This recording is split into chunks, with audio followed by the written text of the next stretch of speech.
அருட்பெருஞ்சோதி அருட்பெருஞ்சோதி தனிப்பெரும் கருணை அருட்பெருஞ்சோதி. எல்லா உயிர்களும் இன்புற்று வாழ்க, பல்லல் மலரடி வாழ்க வாழ்க, கொல்லா விரதம் குவளை எல்லாம் ஓங்குக, நல்லோர் நினைத்த நலம் பெறுக, நன்றி நினைத்த எல்லோரும் வாழ்க இசைந்து. உலக மக்களே, அறிவார்ந்த அன்பர்களே, ஆண்மனேய ஒருமைப்பாட்டுடைய அன்பர்களே, வல்லப்பம்ம நம்ம கல்லிய திருவட்பாவிலிருந்து அருட்பெருஞ்சோதி ஆண்டவருடைய திருவிளையாடலை பார்த்து கொண்டிருக்கிறோம். அருட்பெருஞ்சோதி ஆண்டவருடைய திருவிளையாடல் 1823ஆம் ஆண்டு தொடங்கி 30/1/1874 வரையிலும் அருட்பெருஞ்சாண்டவருடைய திருவிளையாடல் தொடர்ந்து கொண்டிருக்கிறது.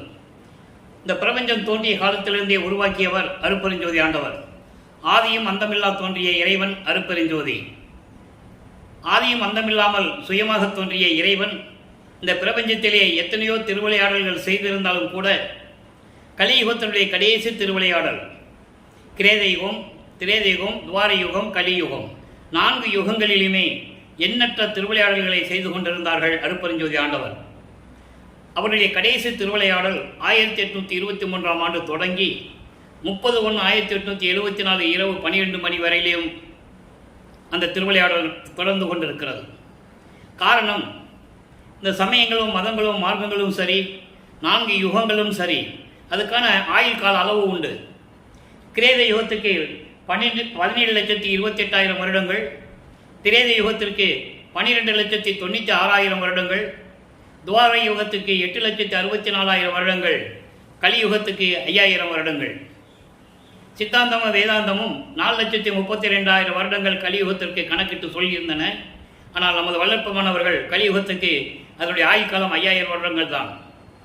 ஆக இப்படியெல்லாம் ஒவ்வொரு யுகத்துக்கு ஆயுள் காலம் உண்டு.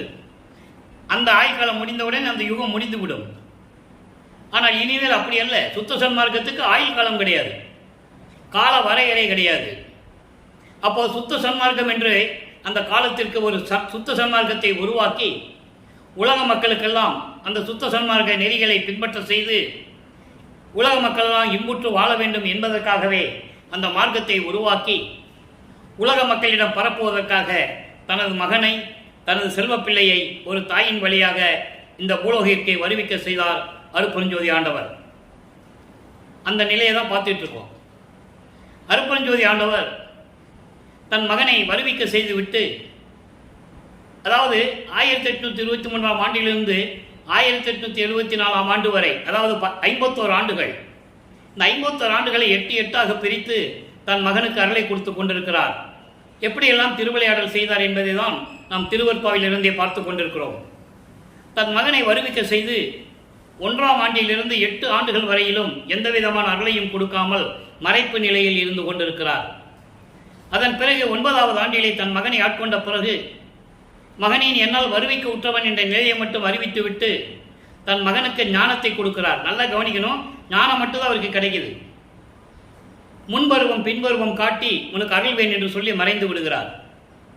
ஆக 9வது ஆண்டிலே இறைவன் வந்து ஆட்கொண்ட பிறகு நமது குழந்தை இறைவன் பிள்ளை பெருமானவர்கள் எப்படியெல்லாம் இறைவன் நினைத்து முறையீடு செய்கிறார் என்பதையும், அவருக்கு இருந்த அந்த மறைப்பு நிலை எப்படி இருந்தது என்பதையும், அந்த மறைப்பு எப்படி நீக்கப்பட்டது, அந்த மறைப்பை நீக்கி எப்படி தன் மகனுக்கு எல்லாவற்றையும் அருளை கொடுத்து காட்டினார் என்பதையும் நாம் படிப்படியாக ஒவ்வொரு பாடலிலே பார்த்து கொண்டிருக்கிறோம். அந்த வகையில் இன்று நாம் பார்க்க வேண்டிய பாடல் திருவருள் முறையீடு 142வது பாடல். திருவருள் முறையீடு மொத்தம் 232 பாடல்களை கொண்டது. இதுவரையில் 141 பாடலுடைய விளக்கங்களை பார்த்திருக்கிறோம். இன்று 142வது பாடல். பாடலை நன்றாக கவனியுங்கள். அதாவது, இறைவனை பார்க்காத கண், இறைவனுடைய காட்சியை காணாத கண் இருந்து என்ன பிரயோஜனம் அப்படின்லாம் ஒரு விளக்கத்தை நேற்று பார்த்தோம். இன்னைக்கு காதை பற்றி சொல்லுவார். கண், காது, மூக்கு, வாய், மெய், ஐம்புலன்களை கொண்டு இறைவனை பார்க்க முடியாவிட்டாலும் இறைவனை பார்க்காமல் இருப்பது, இறைவனுடைய புகழை கேட்காமல், காது வழியாக கேட்காமல் இருப்பது, இப்படியெல்லாம் நிறைய விளக்கங்கள் இருக்கிறது. இன்னைக்கு செவியை பற்றி சொல்லுகிறார், காது பற்றி சொல்லுகிறார்.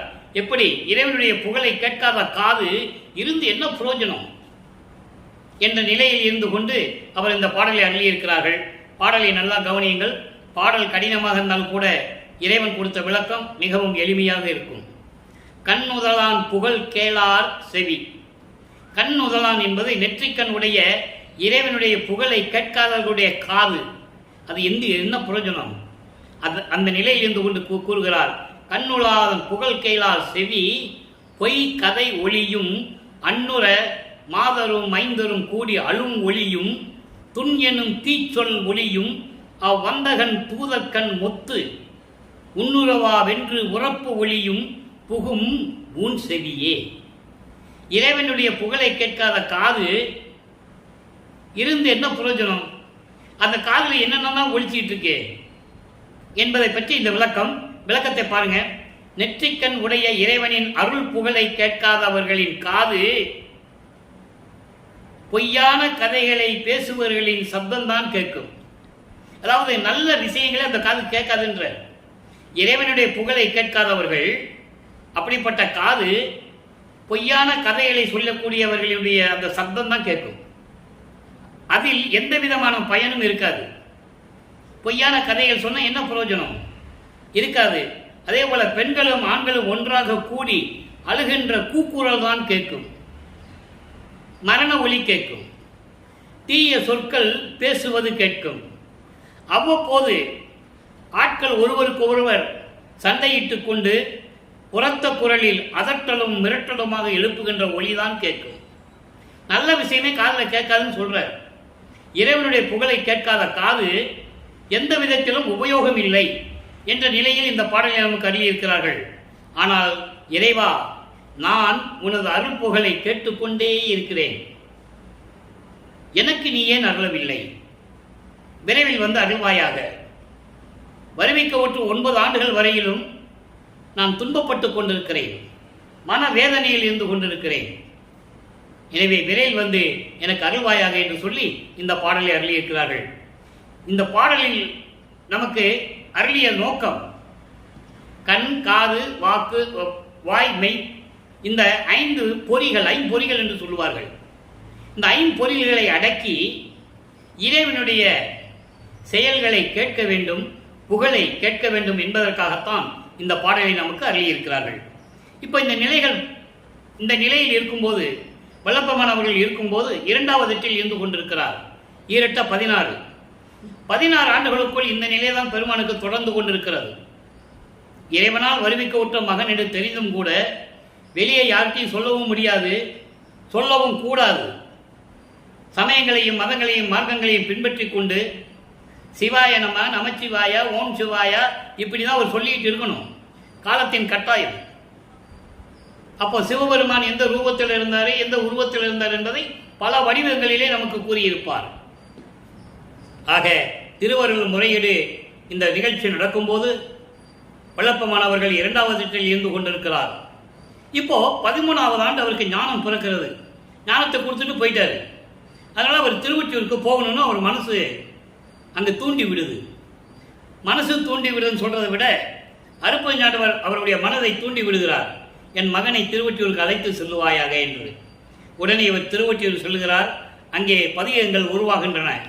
2ஆம் திருமுறை உருவாகிறது. மொத்தம் 1207 பாடல்கள், 150 பதிகங்கள். ஒவ்வொரு பதிகத்திலிருந்தும் அவருடைய நிலையை எப்படியெல்லாம் உலக மக்களுக்கு தெரிவிக்கிறார் என்பதை தான் 16 பதிகங்களை நம்ம பார்த்துட்டோம்.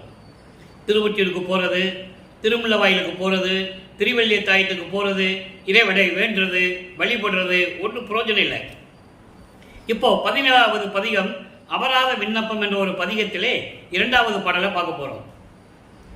அபராத விண்ணப்பம் என்பது, அதாவது எனக்கு ஏன் இந்த நிலை உருவாக வேண்டும்? அதாவது முருகனை கொண்டு வந்த நெத்திக்கண்ணிலிருந்து அவனை ஒரு மகனாக நீ வளர்த்துட்டு வந்த, நானும் உனது மகன் தானே, என்னை மட்டும் ஏன் உலகிலே ஒரு தாயின் வழியாக வருவிக்க செய்தாய்? அப்போ அவருக்கு சுத்த சன்மார்க்கத்துக்காக தான் இவர் வர வச்சாருன்றது அப்போ அவருக்கு தெரியாது. அதை நீங்கள் நல்லா புரிஞ்சுக்கணும். சுத்த சன்மார்க்கத்தை உலக மக்கள்கிட்ட சொல்லணும், உலக மக்கள் எல்லாம் சுத்த சன்மார்க்கத்தில் சேர்க்கணும்.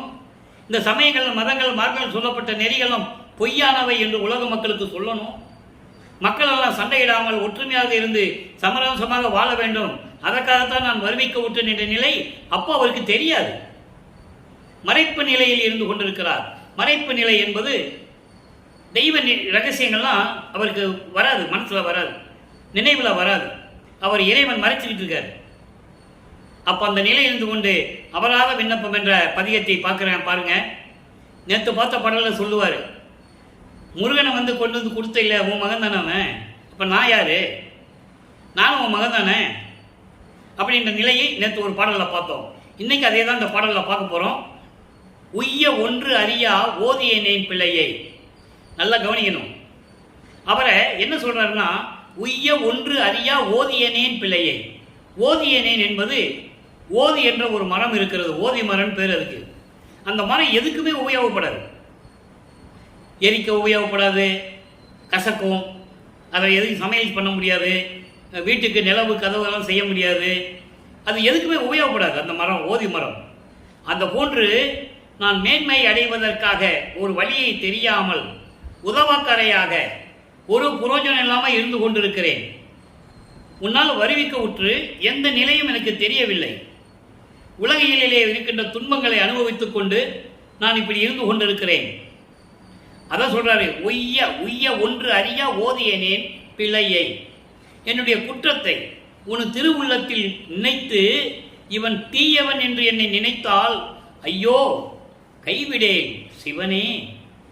அப்படியெல்லாம் நினைச்சேன், கைவிட முடியாது, நீ கைவிட்டாத, இவன் ஒன்றுக்கும் புரோஜனம் இல்லை அப்படின்னு சொல்லி என்னுடைய குற்றங்கள் என்னுடைய தவறுகளை எல்லாம் நீ மனசில் வச்சுக்கிட்டு என்னை ஒதுக்கி விட்டுட்டா. இவன் ஒரு கெட்டவன், தீயவன், தகுதி இல்லாதவன் என்று சொல்லி என்னை நீ ஒதுக்கி விட்டால் ஐயோ சிவனே, வேறு நான் யாது செய்வேன், வேறு நான் என்ன செய்ய முடியும்? என்னை வருவிக்கு உற்றவன் நீ, உன்னால் வருவிக்கு உற்ற மகன் நான், தெருவிலை நிறுத்தி விட்டாய், நான் என்ன செய்ய முடியும்? என்னுடைய தவறுகளை எல்லாம் மனசில் வச்சுக்கிட்டு இவன் கெட்டவன் சொல்லி நீ என்னை ஒதுக்கி விட்டுட்டா நான் என்ன செய்ய முடியும்? என்னை விட்டுறாத சிவனே, சிவனே என்னை விட்டுறாத. அடுத்து சொல்றாரு பாருங்க, செய்ய நெட்டிலை வேல் செய்தனை. செய்யினா மகன், குழந்தை, மகன். அவன் நெட்டி வேல், நெட்டி வேல்னா வேல், வேல் வச்சுக்கிட்டு ஒரு மகனை கொடுத்த இல்லை, அதான் முருகனை சொல்றார். வேலை வச்சுட்டு ஒரு மகனை கொடுத்த இல்லை, அழித்த தெய்வமே. செய்ய நெட்டிலை வேல் செய்தனை அழித்த தெய்வமே. நெட்டிலை என்பது அதான் ஒரு இலை மாதிரி, கூர்மையான வேல், நீண்ட வேல், இலை மாதிரி இருக்கிற ஒரு வேலை கொண்ட முருகனை, ஒரு குழந்தையை நீ கொடுத்தாய். அப்படி அழித்த தெய்வமே, ஆனந்த திரட்டை, பேரின்பமான இறைவனே, மையலற்றவர்தம் மனத்து ஒளிர் விளக்கே. மாயைகளையும் மயக்கங்களையும் நீக்கிய, மா தவம் செய்யக்கூடிய பெரியவர்களுடைய உள்ளத்திலே விளங்கிக் கொண்டிருக்கின்ற இறைவனே, வளம் பெறும் ஒற்றியூர் மணியே. பூஞ்சோலைகளும் நீர்நிலைகளும் இருந்த அழகான சூழ்நிலைகளில் இருந்த திருவொற்றியூரில் இருக்கின்ற இறைவனே, என்னையும் ஏன் நீ ஏற்றுக்கொள்ளவில்லை? நானும் உனது மகன்தானே. முருகனை வரவழைத்த தந்தை நீதான், என்னையும் உருவாக்கிய தந்தை நீதான். என்னை மட்டும் ஏன் இந்த நிலையை வைத்துக் கொண்டு துன்புறுத்திக் கொண்டிருக்கிறாய்? விரைவில் வந்து அருள்வாயாக என்று சொல்லி இந்த பாடலை நமக்கு அருளியிருக்கிறார்கள். அதான் அபராத விண்ணப்பம். அதாவது என்னை தண்டிச்சிடாத, அபராதம் கொடுத்துடாத, என்னை ஏற்றுக்கொள், என்னை ஆண்டுகொள் என்று சொல்லி இந்த பாடலை நமக்கு அருளியிருக்கிறார்கள். அப்போ வல்லப்பமானவர்கள் 16 ஆண்டுகளுக்குள் இருந்து கொண்டிருக்கிறார். இப்போ 16 ஆண்டுகளுக்குள் இருந்து கொண்டிருக்கிறார். ஈரட்டு முடிஞ்சு போச்சு. எந்த விதமான புரோஜனம் இல்லை, இறைவனிலிருந்து அருளையும் பெற முடியவில்லை. இப்போ 3வது எட்டில் அடியெடுத்து வைக்கிறார். 3/24, 16 ஆண்டுகள் வரைக்கும் ஒன்றும் இல்லை. அடுத்த 8 ஆண்டுகள், அதாவது 17வது ஆண்டிலிருந்து 24 ஆண்டுகளுக்குள் என்ன நடந்தது, அதை எப்படி உலக மக்களுக்கு தெரிவிக்கிறார்? பாடல்களின் மூலமாக. நான் ஏற்கனவே கூறியது போல திருவருட்பா இறைவனுடைய செயலையும், இறைவனால் இந்த பூலகத்திற்கு அனுப்பப்பட்ட மகனாகிய நமது பிள்ளை பெருமானவர்கள் வல்லப்பமானவருடைய நிலை என்ன என்பதையும், அந்தந்த காலகட்டத்தில் அவர் எப்படியெல்லாம் இருந்தார் என்பதையும் விளக்கக்கூடிய பாடல் 1ஆம் திருமுறையிலிருந்து 6ஆம் திருமுறை வரைக்கும். 5ஆம் திருமுறை தனி, அது பதத்தலைவர்களையும் தத்துவத்தினுடைய தலைவர்களையும் பற்றி பாடியது. அது நம்ம கடைசியில் நேரம் இருந்தால் ஒரு 2 வருஷம் கழித்து நம்ம அதை விளக்கம் கொடுக்கலாம். இப்போ இறைவனுடைய திருவிளையாடல் சொல்லும்போது அந்த சப்ஜெக்ட் உள்ள வராது. 5ஆம் திருமுறைக்கு சப்ஜெக்ட் உள்ள வராது, அந்த விளக்கம் வராது. அப்போ இப்போ 24 ஆண்டுகளுக்குள் என்ன நடந்தது? திருவொற்றியூருக்கு போனார். அதாவது 16 ஆண்டுகளுக்குள்ளதான் அது நடந்தது. திருவள்ளி தாயத்துக்கு போனது, அதுக்கப்புறம் திருமலை வாயிலுக்கு போனாலும் அதெல்லாம் முடிஞ்சு போச்சு.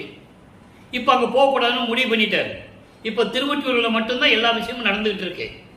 அப்போ 24 ஆண்டுகள் வரைக்கும் இறைவனிடந்து எந்த அருளையும் பெற முடியாமல் இவர் திருவொற்றியூருக்கு போகிறது, கோயிலுக்கு முன்னால் நிற்கிறது, இறைவன் வந்து காட்சி கொடுக்கறது இல்லை, எந்த விதமான பதிலும் இல்லை, ஏகப்பட்ட ஏளன பேச்சுகள், அவமானங்கள், இப்படியெல்லாம் நிறைய அவர் வாங்கிட்டு இருக்கிறார்.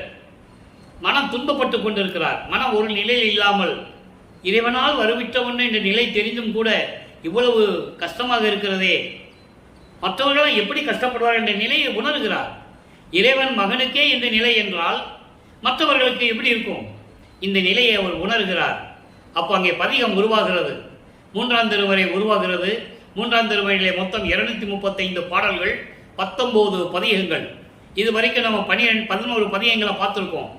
11 பதிகங்களிலையும் இவர் திருவொற்றியூர் தியாகராஜ பெருமானை பார்க்க போகிறது, திருவிழா வீதி வருவார்ல, தேரில் கொண்டு வருவாங்க, எப்படியாவது பார்த்து அருளை வாங்கலாம் நாங்கள் போகிறது, அப்புறம் ஒரு பிரயோஜனம் இல்லாமல் நாகையும் கிளிகளையும் தூது அனுப்புறது, அப்புறம் ஒரு குறைச்ச பெண்ணிட்டு போய் குறி கேட்கறது, இந்த நிலைகளெல்லாம் இருந்து கொண்டு அவர் எப்படி இருந்தார் என்பதை 11 பதியங்களை நம்ம பார்த்துட்டோம். இப்போ 12வது பதியத்தில் காட்சி அற்புதம். இன்னைக்கு 10வது பாடல், கடைசி பாடல். காட்சி அற்புதம் என்பது கொஞ்சம் நிலை மாறுகிறது. இறைவன் வந்து காட்சி கொடுக்கிறார், அவ்வளவுதான். இது காட்சி கொடுக்கறதுக்கு எத்தனை வருஷம் ஆச்சு? 24 வருஷம் ஆச்சு. வருவிக்க விட்டு 24 வருஷம் ஆச்சு காட்சி கொடுக்கறதுக்கு. இந்த நிலையை மக்களிடம் யாரும் சொல்லலை. அதாவது வல்லப்பெருமாள் வச்சு பொதுவாக தான் பேசினார்களே தவிர, சென்னையில் இருந்தார், கந்த ஓட்டத்துக்கு போனார், பள்ளிக்கூடத்தில் சேர்த்தாங்க, படிக்க முடியாதுன்னு வந்துட்டார், திருவொற்றியூருக்கு போனார், இப்படியெல்லாம் தான் சொல்லிக்கிட்டு இருந்தாங்க. அது வந்து செவிவெளி கேட்ட கதைகள், அந்த சூழ்நிலைகளை வைத்து எல்லாம் பேசிக்கிட்டு இருக்காங்க. ஆனால் திருவருட்பா அப்படி இல்லை. திருவருட்பா தான் உண்மையாக நடந்த நிகழ்ச்சிகள். இப்போ அந்த காட்சி அற்புதத்தில் சொல்றாரு பாருங்க. அதாவது தன்னை தலைவியாகவும் இறைவனை தலைவனாகவும் வருணனை செய்து, அப்போதான் அந்த காதலை சொல்லும்போது ரொம்ப அருமையாக இருக்கும். அந்த காதலை ஒரு தோழியிடம் சொல்லும்போது அவர் மனநிலை எப்படி இருந்தது, அந்த தோழியிடம் சொல்லுவது போல உலக மக்களுக்கு சொல்றாரு, நான் இந்த நிலையில் இருந்தேன்னு. அதான் அந்த பாடலுடைய மைய கருத்து. இப்போ பாருங்க, அளித்தார் உலகை, அம்பலத்திலே ஆடி வினையால் ஆட்டி நின்றார், தனித்தார் சோலை ஒற்றியிடை தமது வடிவம் காட்டி உடன் ஒளித்தார், நானும் மனம் மயங்கி உழலா நின்றேன், ஒன் தொடிக்கை கழித்தார், குழலா என்னடி நான் கனவோ நனவோ கண்டதுவே. இது பாடல். நான் ஏற்கனவே கூறியது போல மக்களே, இறைவனுடைய திருவிளையாடலை ஒரு கதையாகவோ தொடர்ந்து சொல்லிட்டு இருக்கலாம். ஆனால் அது சரியா வராது. ஏன்னா கேட்கிறவங்களுக்கு இது உண்மையாக இருக்குமா? வள்ளலார் என்ன இப்படி சொல்லிட்டு இருந்தாங்க, ஒரு சாமியார்னு சொன்னாங்க, ஒரு பாடலாசிரியர்னு சொன்னாங்க, வந்தார் போவார், 6 மாதம் இங்கே இருப்பார், வேற எங்கேயோ போயிடுவார், இப்படி சொன்னாங்க. இவர் என்ன இப்படி சொல்றாருன்னு நீங்கள் நினைக்கக்கூடாது. பாட்டில் இருக்கிற உண்மை இந்த பாடல் தான் நமக்கு உண்மையான ஒரு நிகழ்வை நமக்கு தெரியப்படுத்துவது. அதனால தான் பாடலை சொல்லி, பாடல் விளக்கம் சொல்லி, இறைவனுடைய திருவிளையாடலை சொல்லி, வல்லப்பெருமானுடைய நிலையை நாம் பார்த்து கொண்டிருக்கிறோம். இப்போ இங்க பாருங்க, அளித்தார் உலகை. அளித்தார் என்பது இந்த உலகங்களை படைத்தவர். அந்த அளித்தார்கள் அது அழிக்கிறது. இது வந்து அளித்தார் பள்ளியில வர இல்லைனா அளித்தார் உலகை, உலகங்களை படைத்தவர், அம்பலத்தில் ஆடி திருவிளையாடல் செய்து கொண்டிருப்பவர், தனித்தார் சோலை ஒற்றியிடை தமது வடிவம் காட்டி, நீர்நிலைகளும் சோலைகளும் பூஞ்சோலைகளும் நிறைந்த திருவொற்றியூரிலே தனது வடிவத்தை காட்டி, அவருடைய உருவத்தை காட்டி உடன் ஒளித்தார், மறைத்து விட்டார். அதாவது நாங்கள் நின்றுட்டு இருக்கேன், தியாகராஜ பெருமான் கோயிலில் நான் தெருவில் நின்றுட்டு இருக்கேன்.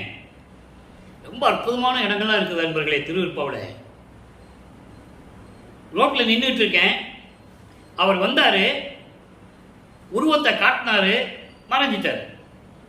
நான் என்ன பண்ணேன், மனம் மயங்கி அந்த சந்தோஷத்திலே நின்றுட்டு இருக்கேன். திரும்பி பார்க்குறேன், திரும்பி இல்லை, அது வரல. ஆக இறைவன் உருவத்தை காட்டி மறைந்து விடுகிறார். இன்னும் அருளை கொடுக்கல, எந்த விதமான பேச்சும் மகன்கிட்ட பேசலை. அந்த நிலையில் அவர் இருந்து கொண்டிருக்கும் போது அவர் மனநிலை எப்படி இருந்திருக்கும் நினைச்சு பாருங்க. எப்படி இருந்திருப்பாரு? மகன் இறைவனுடைய மகன் தெரியும், ஒரு தாயின் வழியாக வந்தது தெரியும், இந்த பூலோகத்திற்கு இறைவனை பார்க்கணும்னு நிற்கிறது தெரியும், எந்த விதமான அருளையும் பெற முடியல. அப்போ அவர் மனசு எப்படி இருந்திருக்கும் நினைச்சு பாருங்களேன். உடம்பு புல்லரிக்குது, நமக்கே உடம்பு புல்லரிக்குது. என்ன இது, பெத்த மகனை நடுத்தருவில் நிற்க விட்டாரு அப்படின்னு இதோ ஒரு பாடலையும் சொல்லுவாரு. நான் இந்த பூலோகத்துக்கு வர்றதுக்கு முன்னாலேயே விண்ணுலகத்தில் ஏற்பட்ட ஒப்பந்தம் ஆகும்போதே நான் சொன்னேன், நீ என்னை திருவிளையாடல் பண்ணி என்னை நடுத்தருவில் நிப்பாட்டிடுவேன்னு சொன்னேன். இல்லை மகனே, அப்படியெல்லாம் நான் செய்ய மாட்டேன், நீ மகன் இல்லவன் நீ சொன்ன, இப்போ நடுத்தருவில் நிற்கிறேன், என்னை தெருவில் நிப்பாட்டிட்ட, எனக்கு ஒன்றும் பழி இல்லை, பெற்ற மகனை நடுத்தருவில் நிறுத்திவிட்டான் என்ற பழிச்சொல் உனக்கு வரக்கூடாது, அதற்காவது வந்து விரைவில் எனக்கு அருள்வாயாக என்று சொல்வார். அந்த பாடலை நம்ம பின்னால் அடுத்த பதியத்தில் பார்க்க போகிறோம். ஆக இந்த நிலையில் இருந்து கொண்டிருக்கும் போது காட்சி கொடுக்கிறார். இவர் மனம் மயங்கி அப்படியே சந்தோஷத்தில் நின்றுட்டு இருக்காரு. ஆனால் மீண்டும் காணவில்லை.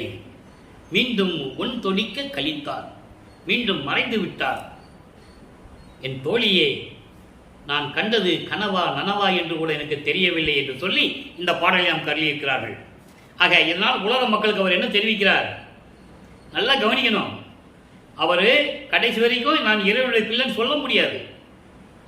நல்லா கவனிச்சுக்கணும். கூட இருந்தவங்களும் சரி, அங்கே அந்த வீட்டில் இருந்தவங்களும் சரி, வருவிக்க விட்டதனால் ஏற்பட்ட சொந்தங்களாக இருந்தாலும் சரி, உறவினர்களாக இருந்தாலும் சரி, யாராக இருந்தாலும் சரி, நான் இறைவனுடைய பிள்ளைன்னு சொல்ல முடியாது. அப்போ அந்த நிலையில் இருக்கும்போது அவர் மனம் எப்படி இருந்திருக்கும்? இப்போ இறைவனை பார்த்துட்டாரு. பார்த்த பிறகு இது நிலையா, இது கனவா நனவான்னு தெரியலன்னு சொல்றாரு. ஆக உலக மக்களுக்கு இதனால் தெரியப்படுத்த வேண்டிய மைய கருத்து, உலக மக்களே, நான் ஒரு தாயின் வழியாக இந்த பூலோகத்திற்கு வருவிக்க விட்டு 24 ஆண்டுகள் வரையிலும் நான் பட்ட துன்பங்கள் கணக்கில் அடங்காது. அவ்வளவு மனநிலையில் வருத்தத்தில் நான் இருந்து கொண்டிருந்தேன். ஏளன பேச்சுகள், இழிவான பேச்சுகள், இதெல்லாம் கேட்டுக்கிட்டு தான் இருந்தேன். 24 ஆண்டுகள் வரைக்கும் எந்த விதமான அருளை கொடுக்காத இறைவன் இப்போது எனக்கு காட்சி கொடுத்து விட்டு மறைந்து விடுகிறார். இந்த நிலையில் நான் இருந்து கொண்டிருக்கிறேன் என்று சொல்லி இந்த பாடலை நமக்கு அருளி இருக்கிறார்கள். ஆக 3வது எட்டும் கடந்து விட்டது. மூவட்ட 24 ஆண்டுகள் கடந்து விட்டது. அடுத்து 4வது எட்டில் அடியெடுத்து வைக்கிறார். 4 8 32. 25வது ஆண்டிலிருந்து 32 ஆண்டுகளுக்குள் என்ன நடந்தது அதை நம்ம பார்க்க போறோம். நல்லா கவனிச்சுட்டு வாங்க.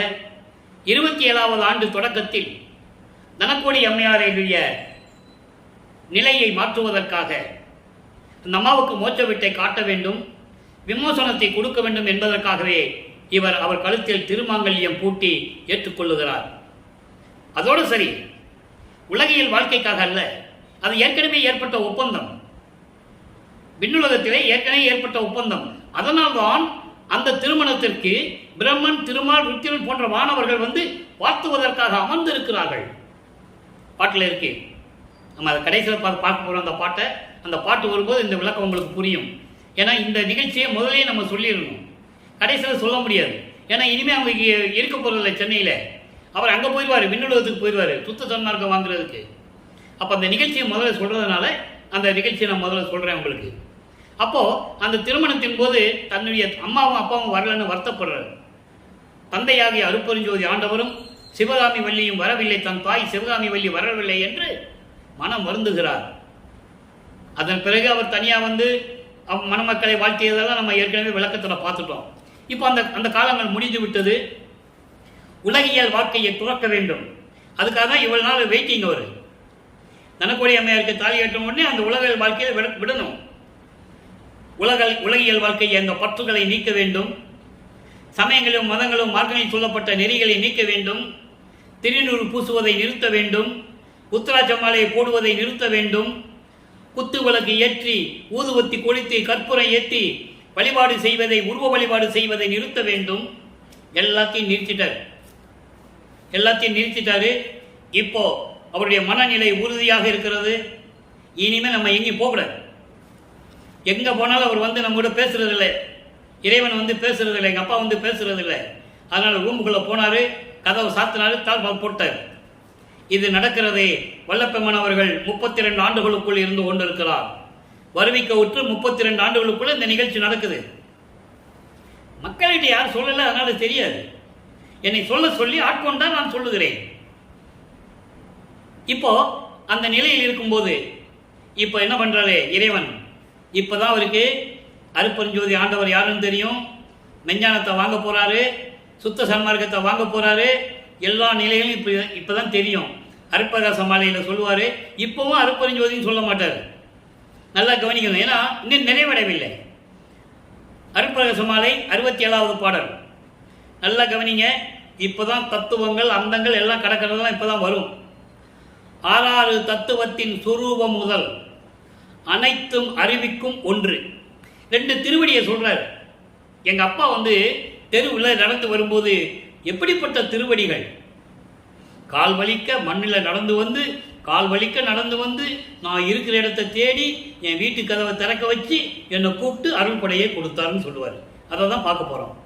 6 தத்துவத்தின் சுரூபம் முதல் அனைத்தும் அறிவிக்கும் ஒன்று. அவற்றில் அப்பாலே இருந்த வீராய தத் சொரூபம் முதல் அனைத்தும் இரவில் அது அனைத்தும் அறிவினில் விளக்குவிக்கும் ஒன்று. அதாவது 6 தத்துவங்கள் 36 தத்துவங்கள்.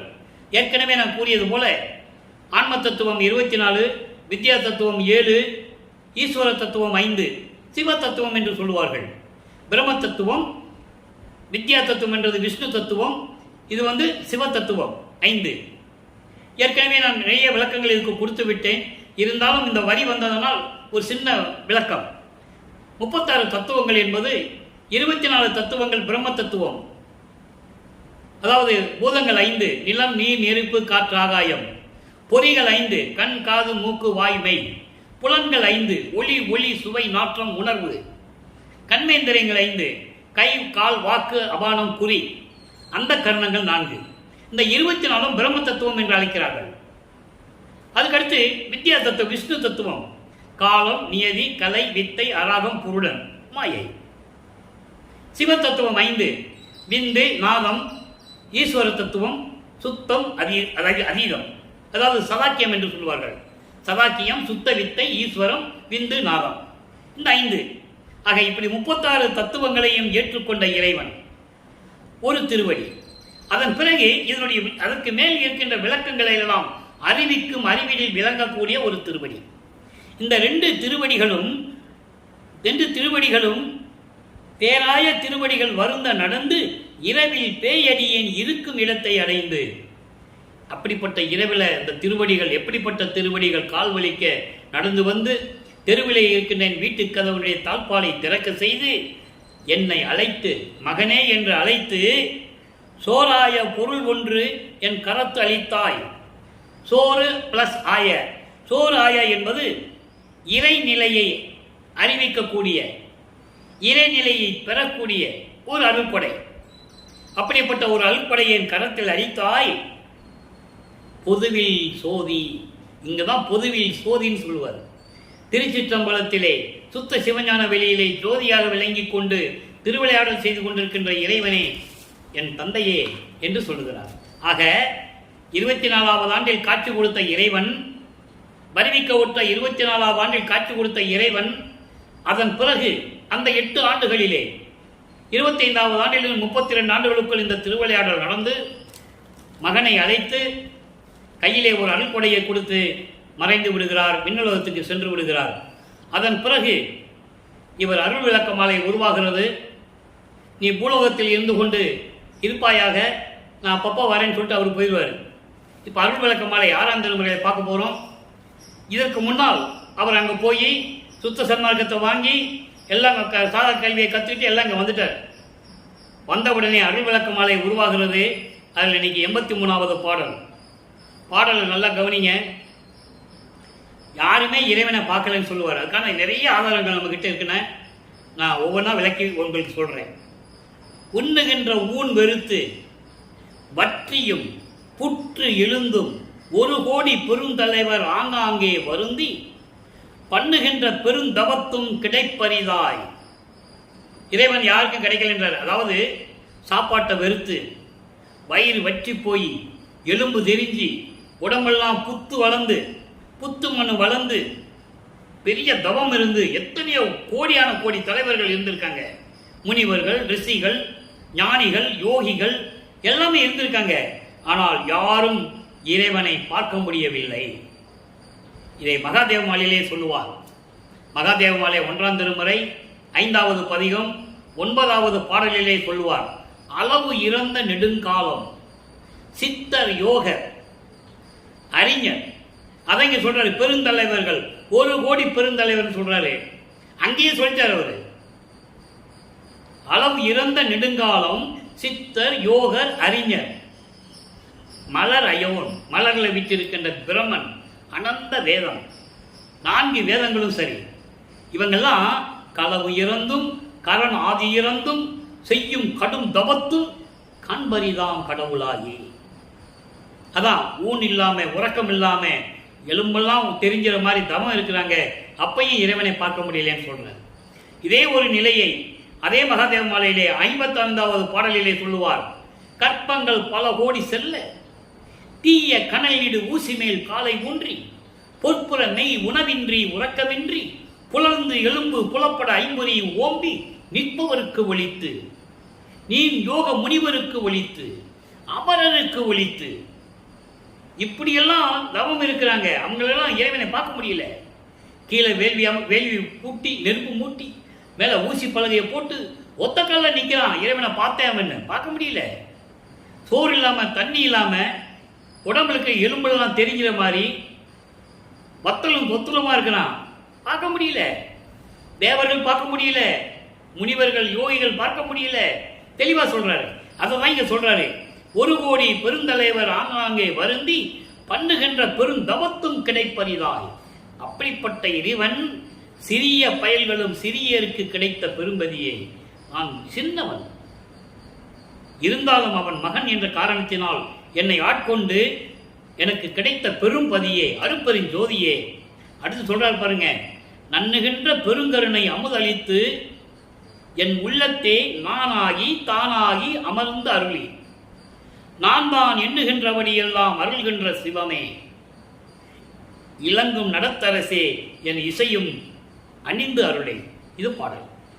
இப்ப அந்த 4 வரி முதல்ல பார்த்துட்டோம். அடுத்து சொல்றாரு பாருங்க. அதாவது பெரும் கருணை பொருந்திய அமுது எனக்கு அளித்து. பெரும் கருணை பொருந்திய அமுது என்னது? சுத்த சன்மார்க்கம். சுத்த சன்மார்க்கத்தில் தான் கருணை இருக்கும். ஜீவகருணை ஒழுக்க என்னன்னு தெரியும், உயிர் இறக்கணும்னா என்னன்னு தெரியும், உயிர் நேயம்னா என்னன்னு தெரியும். வேற யாருக்கு இருக்காது. அதனால சொல்லுகிறார் அதை பெருங்கருணை அமுது என்று சொல்லுகிறார். அப்படி சுத்த சன்மார்க்கத்தை அளித்து என் உள்ளத்தே நானாகி தானாகி அவனுமாகி அமர்ந்தருளி நான் எண்ணுகின்றபடியெல்லாம் அருள்கின்ற சிவமே. சிவம் என்றால் அருப்பெருஞ்சோதி. சிவம்னா உடனே நீங்க சிவன் சொல்லிட்டு போயிடக்கூடாது. சிவன் வேறு, சிவம் வேறு. சிவன் சைவ சமயத்தின் தலைவன், சிவன் சைவ சமயத்தின் தலைவன். சிவம் அருப்பெருஞ்சோதி, ஆதியும் மந்தமில்லா தோன்றிய அருப்பெருஞ்சோதி. அருப்பெருஞ்சோதிக்கு தான் எல்லாமே அடக்கம். எல்லா பத தலைவர்களும் எல்லா சமய தலைவர்களும் அடக்கம் என்பதை ஏற்கனவே நாம் விளக்கத்தில் பார்த்திருக்கிறோம். எல்லா விளக்கமும் அருப்பெருஞ்சோதியிலே அதாவது திருவருட்பாவிலே உண்டு, யாரும் மறுக்க முடியாது. அப்போ அந்த நிலையில் இருக்கும்போது அப்படிப்பட்ட அருப்பெருஞ்சோதியே நான் பாடுகின்ற பாடலையும் விண்ணப்பங்களையும் முறையீடுகளையும் கேட்டு எனக்கு உடனே அருள்வாயாக என்று சொல்லுகிறார். எண்ணிய நான் எண்ணியபடி எனக்கு அருளும் தெய்வம் என்று சொல்லுவார். அதான் இங்கே சொல்றாரு. எண்ணுகின்றபடி எல்லாம் அருள்கின்ற சிவமே. 6ஆம் திருமுறையிலே 46வது பதியத்திலே அருள் ஜோதி நிலை என்று ஒரு பதியம் இருக்கிறது. அதிலே 6வது வரியில் சொல்லுவார். 6வது வரி, எண்ணிய நான் எண்ணியபடி எனக்கு அருளும் தெய்வம். அதான் இங்கே சொல்றாரு. எண்ணுகின்றபடி எல்லாம் அருள்கின்ற சிவமே. எப்படி விளைந்தன என் மனம் இங்கே எனக்கு அப்படி அருளிய அருப்பெருஞ்சோதி. அப்படியெல்லாம் சொல்லுவார். அது அகவல்ல வரும். எப்படி எண்ணியது என் மனம் அப்படி அருளிய அருப்பெருஞ்சோதி எல்லாம் வரும். அது அகவல்ல வரும். ஆக அப்படியெல்லாம் எனக்கு அருளிய அருப்பெருஞ்சோதி என்று சொல்லி இந்த பாடலை நமக்கு அருளி இருக்கிறார்கள். இப்போ அருள் விளக்க மலையில சொல்லியாச்சு, நீ சீக்கிரம் வந்து எனக்கு அருள வேண்டும் சொல்லியாச்சு. அவங்க அப்பாவும் வந்தாச்சு. அப்பனும் மகனும் உரையாடுகிறார்கள். அந்த உரையாடலை ஆற்றாமை என்ற பதிகத்திலே 10வது பாடலிலே நமக்கு அருளி இருக்கிறார்கள். இது வரைக்கும் அந்த பதிகத்தில் 9 பாடலை பார்த்துட்டோம். இன்னைக்கு 10வது பாடல். எப்படி உரையாடல் நடக்குது, இவர் எப்படி அவங்க அப்பாட்ட சொல்றாரு என்பதை பற்றி பார்க்க போறோம். வெப்பார் உள்ள கலக்கமெல்லாம் எற்றை பொழுதே விளக்கி ஒழித்து. நல்ல கவனிங்க, விலக்கி ஒழித்து அட்டகாசமா சொல்லுவார். அற்புதமான வரி அது. விலக்கின நீக்கி, ஒழித்துன என்ன, அடியோடு வேரோடு அழுத்துறது, வேரோடு அழிச்சிடுறது. வெப்பார் உள்ள கலக்கமெல்லாம், அதாவது வெப்பார் உள்ளம் கலக்கமெல்லாம் என்பது நான் சமயங்களிலும் மதங்களிலும் மார்க்கங்களிலும் இந்த காலகட்டங்களில் எனக்கு ஏற்பட்ட இந்த உலக ஆசைகள், மண்ணாசை, பெண்ணாசை, பொன்னாசை, மாயை, மயக்கங்கள், துன்பங்கள், துயரங்கள், இடர்கள், அச்சம் எல்லாவற்றையும் ஒட்டுமொத்தமாக சொல்றாரு வெப்பாருன்னா தான். இவற்றையெல்லாம் நீக்கி இற்றைய பொழுதே, இப்பொழுதே, அங்க பாட்டு சொல்றாரு, நேரம் பேசிட்டு இருக்காங்க. விலக்கி நீக்கி ஒழித்து வேரோடு அழித்து இப்பாரிடை என் கருத்தின் வண்ணம் எல்லாம் விரைவில் ஈந்து அருள்க. அருள் விளக்க மாலையில விண்ணப்பம் வைக்கிறார், நீ வந்து அருள வேண்டும் சொல்றாரு. அவரும் வந்துட்டாரு, ரெண்டு பேரும் உரையாடிக்கிட்டு இருக்காங்க. அப்போ இவர் சொல்றாரு, நீ எல்லாத்தையும் நீக்கி ஒழிச்சிட்ட, ரைட்டு, நான் ஒத்துக்கிறேன். இந்த பூலோகத்திலே உன்னால வருவிக்க விட்டவன் நான். இந்த பூலோகத்திலே என் கருத்தின் வண்ணம் எல்லாம் விரைவில் ஈந்து, நான் என்னென்ன நினைக்கிறேனோ எல்லாம் கொடுத்துடணும், எல்லாம் நீ கொடுத்துடணும். மிச்சம் இருக்கக்கூடாது, எச்சம் இருக்கக்கூடாதுன்னு சொல்லுவார் ஒரு பாட்டில். அற்புதமா இருக்கும் அந்த பாடலாம். மிச்சமே இருக்கக்கூடாது, ஒட்டு மொத்தமாக டோட்டலாக எனக்கு கொடுத்துடணும். ஈந்த அருள்க ஒப்பால் உரைத்ததென்று. இங்க பாரு, இது வந்து ஒப்பால் உரைத்ததென்று, அதாவது வேணும்னு சொல்றது இல்லை, சமயத்துக்கு ஏற்றபடி பேசுறது இல்லை. உண்மையை சொல்லுகிறேன், உண்மையை உரைத்தேன், சத்தியமாக சொல்லுகிறேன். ஒரு இடம் கூட நீ எனக்கு பாக்கி இல்லாம எல்லா அருளையும் கொடுத்துடணும். அதான் சொல்றாரே, நான் தான் ஆனான், தான் நான் ஆனான், நானும் தானும் ஆனோம், ஒன்றானோம் என்று சொல்லுவார். பெற்றன் இரவாமை வேதம் தவிர்த்தே இறைவன் என்னை உற்றை கலந்தான், நானும் அவனை உற்றை கலந்தேன், ஒன்றானோம். அதான் சொல்றாருங்க, மிச்சமெல்லாம் எனக்கு கொடுத்துடணும். அதான் இதுக்கு முன்னால் பார்த்தோம், நானாகி தானாகி அமர்ந்தருளி என்று சொல்லுகிறார் அருள் விளக்க மாலையிலே. அதை சொல்லிட்டாரே, நான் இது வேணும்னு சொல்றதில்லை, ஏதோ சமயத்துக்கு ஏற்றபடி நான் பேசுறதில்லை, உப்புக்கு சொல்றதில்லை, சத்தியமாக சொல்றேன், எல்லாத்தையும் நீ கொடுத்துடணும். கருணை உடையானே அப்பா அரசை இனி சிறிதும் ஆற்ற மாட்டேன் கண்டாயே. இதெல்லாம் என்னால் சைத்துக்கொள்ள வைக்க முடியல, என்னால் இருக்க முடியல. நீ வர போற, மகன் உங்க கூட இருக்கிறேன்னு சொல்ற, திரும்பி போயிடுற. எப்போதான் நீ அதாவது நிரந்தரமாக நம்ம இருக்கிறது அப்படின்னு கேட்கும்போது தான் அது கிளைமேக்ஸ். அது நம்ம அப்போ அன்னைக்கு தான் பார்க்க போகிறோம். இப்போ மறுபடியும் பாருங்க, திருப்பள்ளி எழுச்சியில் சொல்றாரு. திருப்பள்ளி எழுச்சியில் 8வது பாடல் நல்லா கவனிங்க. மதம் பிடித்தவரெல்லாம் வாய்ப்பிடிப்புண்டு வந்து நிற்கின்றார். மதம் பிடித்தவரெல்லாம் வாய்ப்பிடிப்பு உண்டு வந்து நிற்கின்றனர். வாய் திறப்பிப்பான் கதம் பிடித்தவரெல்லாம் கடும் பிணியாலே கலங்கினர் சூழ்ந்தனர் உளம் புறுகின்றார். பதம் பிடித்தவரெல்லாம் அம்பலப்பாட்டை பாடினர் ஆடினர் பரவி நிற்கின்றார். இதம் பிடித்து என்னை ஆண்ட அருட்பெருஞ்சோதி என் ஐயனே பள்ளி எழுந்து அருள்வாயாக. அதாவது மதம் என்பது இங்கே ஆணவம், ஆணவம் செருக்கு. இந்த ஆணவம் செருக்கு பிடித்தவர்கள் எல்லாம் சமயங்களிலும் மதங்களிலும் மார்க்கங்களில் ஈடுபட்டு கொண்டு ஆணவத்தோடும் செருக்கோடும் இருந்தவர்களாம் இன்னைக்கு வாய் பொத்தி கொண்டு வந்து நிற்கின்றார்கள். எதுவும் பேசாமல் நிற்கின்றார்கள். அதான் வாய்ப்பிடிப்புண்டுன்னு சொல்கிறார். வாய் பேசாமல் ஊமை போல எதுவும் பேசாமல் வந்து நிற்கின்றார்கள். வாய் திறந்தால் வாய் திறப்பிப்பேன், வாய் திறந்தால் கடும் பிணி கதம் பிடித்தவரெல்லாம் கடும் பிணியாலே, கடும் நோயால், கோபம் கொண்டவர்கள். வாயை திறந்து கோபம் பேசுறாங்கல்ல, வாய் பேசாம நிக்கிறவங்க வந்துட்டாங்க. ஆனா வாயை திறந்து பேசி கோபமா பேசுறவங்க அவங்க கடும் பிணியாலே கலங்கினர். நோயிற்று எல்லா நோய்களையும் ஏற்றுக்கொண்டு கலங்கி போய் நிற்கின்றார்கள். இங்கே வந்து கொண்டிருக்கிறார்கள். நோயை தீர்ப்பதற்காக புலம்புகின்றார்கள். தெய்வமே, அருட்பெருஞ்சோதியே, எங்களுடைய தவறை நாங்கள் உணர்ந்து விட்டோம், எங்களுடைய தவறை நாங்கள் உணர்ந்து விட்டோம், எங்களை காப்பாற்றுங்கள், நோயிலிருந்து விடுவித்து எங்களை காப்பாற்றுங்கள் என்று சொல்லி புலம்பிக் கொண்டிருக்கிறார்கள். பதம் பிடித்தவரெல்லாம் அம்பலப்பாட்டை பாடினர்.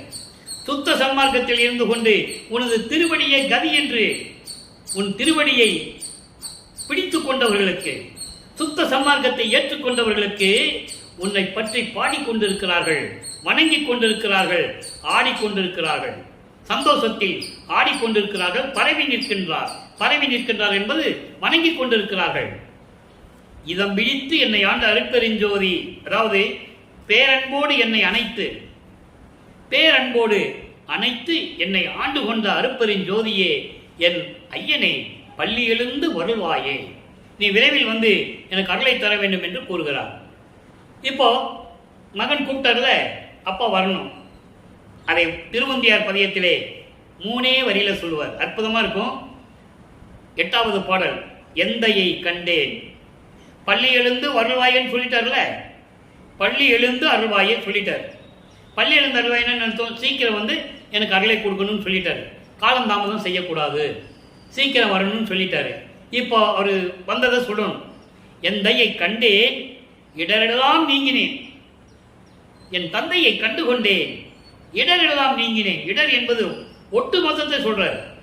துன்பம், துயரம், அச்சம், பயம், சமயங்கள், மதங்கள், மார்க்கங்கள் சொல்லப்பட்ட நெறிகள் எல்லாவற்றையும் நீங்கிவிட்டேன், சிந்தை மகிழ்ந்தேன், உள்ள மகிழ்ந்தேன், பேரின்பமாக இருக்கின்றேன் என்று உந்திப்பற.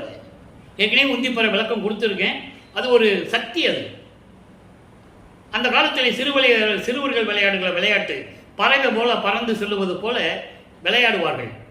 அப்போ பறக்கிறதுக்கு ஒரு சக்தி இருக்கிறது இல்லையா, அந்த சக்தியிடம் சொல்லுகிறார். காற்றில் உந்துகின்ற ஒரு சக்தி, நீ போய் பிரபஞ்சப்புரை முழுவதும் போய் சொல்லுன்னு சொல்றாரு. அதுக்கடுத்து சொல்றாரு, சித்திகள் பெற்றேன் என்று உந்திப்பற, எல்லா சித்திகளையும் நான் பெற்றுவிட்டேன் என்று உந்திப்பற. இதுக்கு முன்னால் பாடல என்ன சொன்னாரு, எல்லாத்தையும் எனக்கு நீ கொடுத்துடணும்னு சொன்னார். மிச்சம் மீதி எல்லாம் இருக்கக்கூடாது, எல்லாத்தையும் எனக்கு கொடுத்துடணும்னு சொன்னார்ல. அதை திருவந்தியாரத்திலே மறுபடியும் கன்ஃபார்ம் பண்றாரு. சித்திகள் எல்லாம் பெற்றேன் என்று உந்திப்பற, எல்லா சித்திகளும் பெற்றுக்கொண்டேன் என்று உந்திப்பற என்று சொல்லி அந்த பதியத்தை நமக்கு அறியிருக்கிறார்கள். அடுத்து பாருங்க, அடைக்கலம் புகுதல். இப்போ நான் உனக்கு அடைக்கலம் சொல்லணும், அந்த நிலையிலிருந்து கொண்டு சொல்லுகிறார். 8வது பாடல், அடைக்கலம் புகுதல், 65வது பதிகம். கட்டுக்கு அடங்கா மனப்பரியை கட்டும் இடத்தை கட்டுவித்து, என் மட்டுக்கு அடங்கா ஆங்கார மதமாம் அடங்கா அடுக்கு வித்து, 8க்கு இசைந்த 2ம் எனக்கு இசைவித்து, எல்லா இன்னமதும் அட்டு கொடுத்தே அறுத்துகின்றோய் அடியேன் என்றும் அடைக்கலமே. இறைவன் கொடுத்ததை சொல்றாரு பாருங்க. என்ன மாதிரி சொல்றாரு தெரியுமா? அற்புதமான நிகழ்வுகள் இதெல்லாம். நீங்க புராணங்களிலும் சமயங்களில் ஏற்பட்ட திருவிளையாடலில் நீங்க எவ்வளவோ கேள்விப்பட்டிருப்பீங்க, படிச்சிருப்பீங்க, சினிமாவில் கூட பார்த்துருப்பீங்க. இந்த மாதிரி திருவிளையாடலாம் நீங்க கேட்டிருக்கவே முடியாது. திருவெண்பால் இருக்கு, மக்கள்கிட்ட யாரும் சொல்லலை, அதான் விஷயம், வேற ஒன்றும் இல்லை. இங்க பாருங்க, இந்த பாட்டுடைய விளக்கம் பாருங்க. இந்த பரி என்பது குதிரை. இந்த மனக்குதிரை இருக்க கட்டுக்கு அடங்காமல் ஓடிக்கிட்டு இருக்கு. குதிரை எப்படி ஓடிக்கிட்டு இருக்குமோ அதுபோல இந்த மனம் ஓடிக்கிட்டு இருக்கு. அந்த மனதை அடக்கி ஒரு இடத்துல கட்டி வைத்தாய், ஒரு மனத்தை அடக்கி கட்டி வைத்தாய், அதாவது மனநிலையை அடக்கி ஒரு நிலைப்படுத்தினாய் என்று சொல்லுகிறார். கட்டுக்கடங்கா மனப்பரியை கட்டும் இடத்தையே கட்டுவித்து, அது எங்கேயும் போகாம நிலையாக ஒரே இடத்தில் அந்த மனதை நிலைநிறுத்திய இறைவா, என் மட்டுக்கு அடங்கா ஆங்கார மதமாம் அடங்கா அடுக்கி வித்தே. அதாவது காமம், குரோதம், லோபம், மோகம், மதம், ஆச்சரியம், இந்த 6 பிண்ட துரிசுகளையும், கட்டுக்கடங்காத 6 பிண்ட துரிசுகளையும் அடக்கி, எப்படி சொல்றாரு பாருங்க.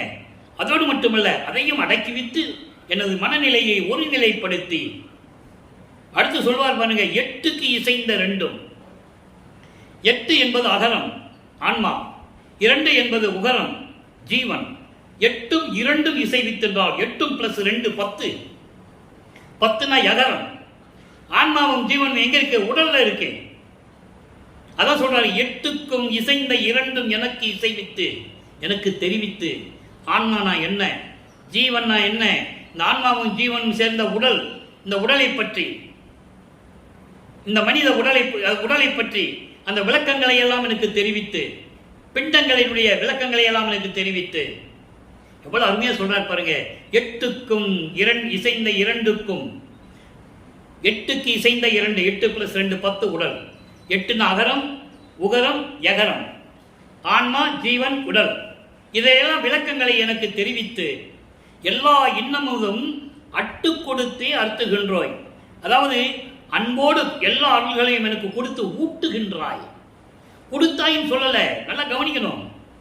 தன் மகனுக்கு இறைவன் அருளமுதம் ஊட்டுகிறார். அருந்துகின்றோய், அறுத்துகின்றோய், அப்படி எனக்கு ஊட்டுகின்ற இறைவனே, எவ்வளவு அற்புதம். இந்த நிலையை ஒரு பாடலை சொல்லுவார். அதை நாளைக்கு நம்ம பார்க்க போகிறோம். அந்த பாடலை நல்லா கவனிங்க.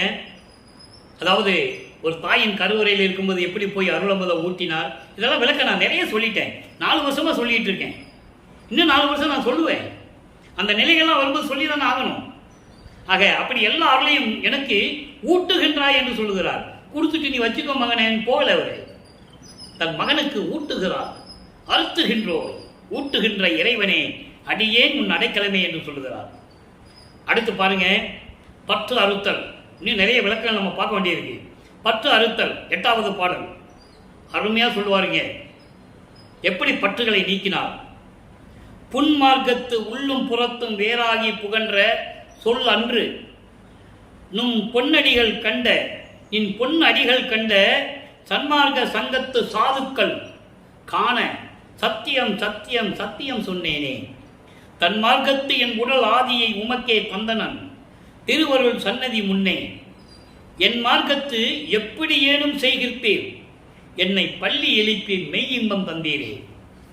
அதாவது சமயங்களிலும் மதங்களிலும் மார்க்கங்களில் சொல்லப்பட்ட நெறிகள் இருக்கின்றதே, அது முன்னுக்கு பின் முரணாக இருக்கும், முரண்பாடோடு இருக்கும், வேறுபாடுகள் இருக்கும். ஒரு சமயத்தில் சொன்ன நெறிமுறைகள் இன்னொரு சமயத்தில் முரண்பாடாக இருக்கும். ஒரு மதத்தில் சொன்ன நெறிகள் இன்னொரு மதத்திற்கு முரண்பாடுகளாக இருக்கும். அப்படி அல்ல நான் சொல்லுவது, அப்படி அல்ல நான் சொல்லுவது.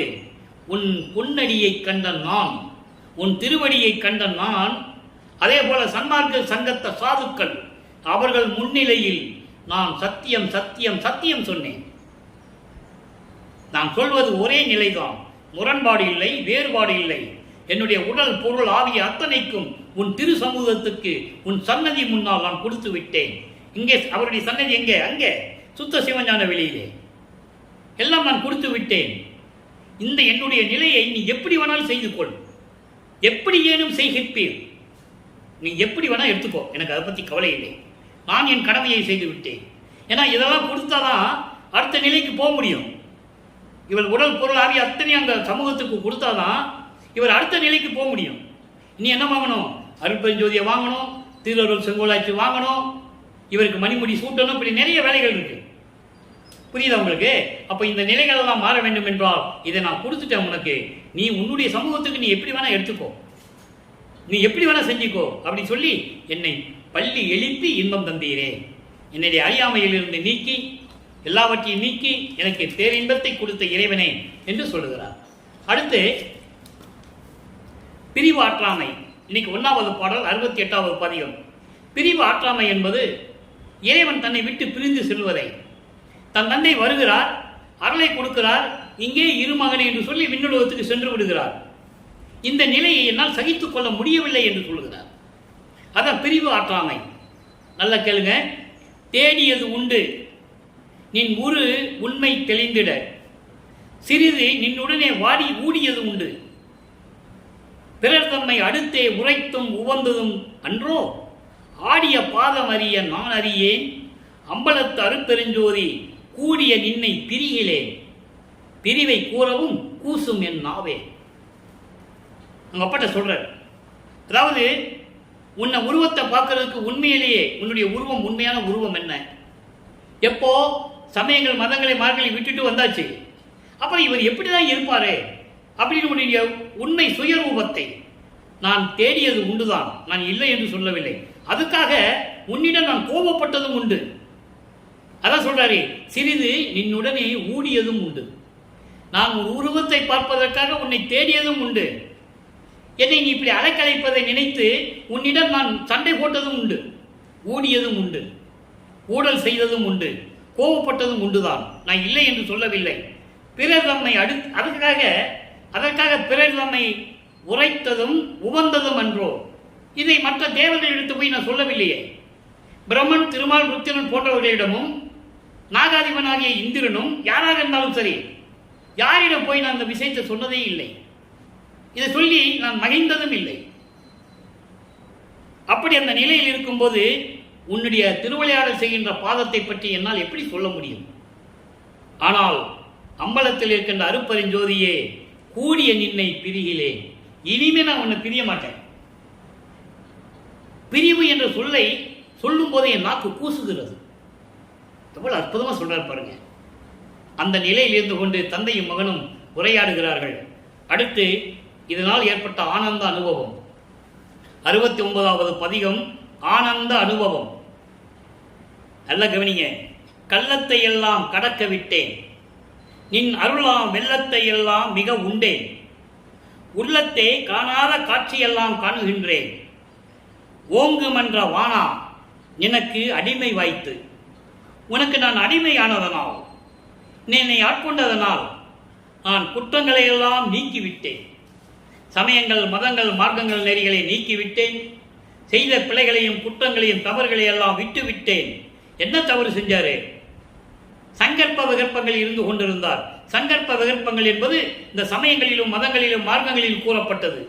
குத்துவிளக்கு ஏற்றுறது, ஊதுவத்தி கொடுத்துறது, கற்பூரை ஏற்றுறது, வேள்வி வளர்த்து சிவையா நம்ம நமச்சிவாயின்னு சொல்றது, உருவ வழிபாடு செய்வது, இதையெல்லாம் நீக்கிவிட்டேன். நின் அருளாம் வெள்ளத்தை எல்லாம் மிக உண்டேன். அருள் ஆம் வெள்ளம் என்பது என்ன? அமுது. உன் அருள் அமுது. உன் அருள் அமுதத்தை நான் மிக மிக உண்டேன். அதான் எல்லாத்தையும் நான் வாங்கிட்டேன்னு சொல்றாரு. உள்ளத்தை காணாத காட்சியெல்லாம் காண்கின்றேன், என் உள்ளத்திலே காணாத காட்சியெல்லாம் கண்டு கொண்டிருக்கிறேன். ஓங்குமன்ற வானா, சுத்த சிவஞான வெளியிலே அங்கே இருக்கின்ற சத்தியஞான சபையிலே விளங்கிக் கொண்டிருக்கின்ற அருட்பெருஞ்சோதியே, இதெல்லாம் எனக்கு எப்படி கிடைத்தது? நினக்கு அடிமை வாய்த்தது. உனக்கு அடிமையானதனால், உனக்கு மகனானதனால் இதெல்லாம் எனக்கு கிடைத்தது என்று சொல்லி அந்த அனுபவ நிலையை சொல்லுகிறார். அதான் ஆனந்த அனுபவம் என்ற தலைப்பிலே நமக்கு அருளியிருக்கிறார்கள். அடுத்து பாருங்க, மெய்யருள் வியப்பு என்ற ஒரு பதிகம். மெய்யருள் வியப்பிலே 51வது பாடல். ஒவ்வொரு பாடலுக்கும் ஒரு தொடர்பு உண்டு, ஒரு கனெக்டிவிட்டி. இங்க பாருங்க, அதாவது அமுதத்தை உண்டேன், அருளாம் வெள்ளத்தை உண்டேன் சொல்ல. வெள்ளம் என்பது அமுது இல்லையா? அந்த அமுதத்தை உண்டேன் சொல்லும்போது அதுக்கு ஒரு விளக்கம் தரணும். அதை அங்கே மெய்யருள் வியப்பில் விளக்கம் தருவார். 112வது பதிகம் மெய்யருள் வியப்பு 59வது பாடலில் சொல்லுவார் பாருங்க. அன்னை என்னை ஆண்ட தலைவா, அடியேன் உள்ளமே அமர்ந்த துணைவா, எனக்கு கிடைத்த அமுத வெள்ளமே. இங்க வெள்ளம் சொல்றாரா? அமுத வெள்ளமே. அங்கே நின் அருளாம் வெள்ளத்தை உண்டேன் என்று சொல்லுவார். இங்கே இறைவனை சொல்வார் அமுத வெள்ளமே. இறைவன் அப்படி நிலையில் இருக்கிறாராம். பொன்னே, பொன்னில் பொலிந்து நிறைந்த புனித வானமே, புனித வானத்து உள்ளே விளங்கும் பூரண ஞானமே. அதாவது இங்க சொல்றார் பாருங்க, என்னை ஆண்ட தலைவா, தாய் உள்ளம் கொண்ட இறைவா, என் உள்ளத்தில் அமர்ந்த துணைவா, எனக்கு கிடைத்த அமுத வெள்ளமே, அருள் அமுதமே. இந்த அருள் அமுதம் இறைவனிட்டு இந்த அருள் அமுதத்தை தான் உண்டாருன்னு சொல்லணும். அதான் இதுக்கு முன்னால பாடல சொன்னார். ஆனந்த அனுபவத்தில் சொல்லிட்டார். அதை இங்க சொல்லுகிறார். இறைவனிடம் இருந்த எல்லா அருளையும் நான் உண்டேன் என்று அந்த பாடல சொல்றாருல. அப்ப இறைவன்கிட்ட இந்த அருள் எல்லாம் இருந்ததுன்னு சொல்லணும். அதான் இந்த பாடல சொல்றாரு. இதான் கனெக்டிவிட்டின்னு சொல்றது. எனக்கு கிடைத்த அமுத வெள்ளமே, பொன் போன்ற இறைவனே, பொன்னில் பொழிந்து நிறைந்த புனித வானமே, பொன் போன்று தங்கம் போன்று மின்னிக் கொண்டிருக்கின்ற, அங்கே சத்தியஞான சபையிலே வீற்றுக் கொண்டிருக்கின்ற சுத்த சன்மார்க்கத்தின் இறைவனே, சுத்த சன்மார்க்கத்தின் தலைவனே, புனித வானத்து உள்ளே விளங்கும் பூரண ஞானமே, சுத்த சன்மார்க்க சிவ சக்தி, சுத்த சன்மார்க்க சிவ ஞான வெளியில் விளங்கிக் கொண்டிருக்கின்ற பரிபூர்ணமான ஞானமே. பரிபூர்ணமான ஞானம் என்பது என்ன? மெஞ்ஞானம். இறைவனுக்கு இருந்த மெஞ்ஞானத்தை தான் நான் பெற்றுக்கொண்டேன் என்று சொல்லுகிறார். அதுக்கு தான் ஞானம் வேற, மெஞ்ஞானம் என்ற வேற விளக்கம் உங்களுக்கு நான் கொடுத்திருக்கேன். ஞானம் என்பது கர்ம சித்தி யோக சித்தி பெற்றவர்கள் அடையக்கூடியது ஞானம். அவங்க முத்தி நிலைக்கு தான் போக முடியும். மெஞ்ஞானம் பெற்றவர்கள் இறைவனுடைய நிலையை அறிந்து நிலை சேர்ந்த அனுபவம், அதுதான் சித்தி என்பது நிலை சேர்ந்த அனுபவம். முத்தி என்பது வேறு, சித்தி என்பது வேறு என்ற விளக்கங்கள்லாம் ஏற்கனவே உங்களுக்கு நான் இறைவன் அருளால் அளித்திருக்கிறேன். அதை நீங்கள் பார்த்துக் கொள்ளலாம். ஆக இப்படி பரிபூர்ணமாக நிலையிருந்து கொண்டு மெஞ்ஞானம் கொண்ட இறைவனே சுத்த சிவஞான வெளியில் ஒளிந்து கொண்டிருக்கின்ற, அதாவது ஒளிர்ந்துன்னா பொன்னாக மின்னிக் கொண்டிருக்கின்ற, பிரபஞ்சம் முழுவதும் பரிபூர்ணமாக ஒளி வீசிக் கொண்டிருக்கின்ற இறைவனே என்று சொல்லுகிறார்.